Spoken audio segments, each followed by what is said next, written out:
Nagpahayag ng kagalakan sa Marine Commandant Major General Juancho Saban sa naging outcome ng halalan sa bansa. Ito ay patunay umano na hindi nagwagi ang mga grupong nais na wasakin ang profesionalismo ng kasundaluhan.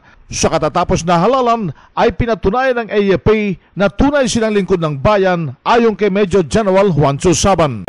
Now the speculations that some quarters have been spreading turns out to be untrue. So we are happy that the elections turned out very well.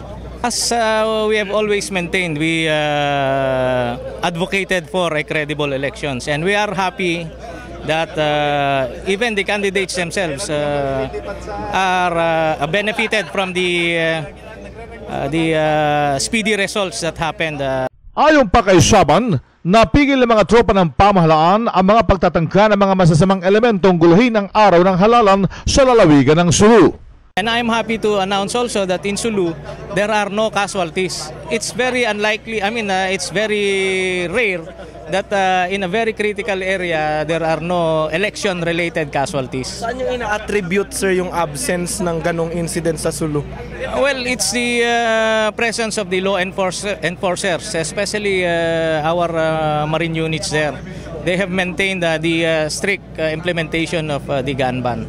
So, ibig sabihin, effective ho yung early preparation ng ating security? Of course, the results will show that there are no casualties. Ang incidents lang na na-report suntukan ng mga supporters, and that's allowed.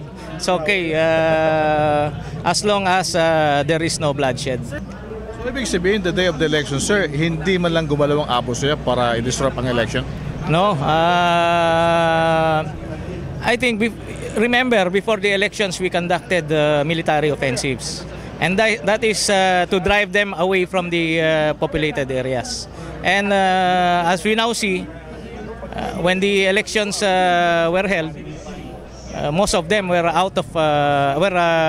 very far from the polling places. Si Major General Juancho Saban, RH911, Bing Formento ng DCRH Nationwide.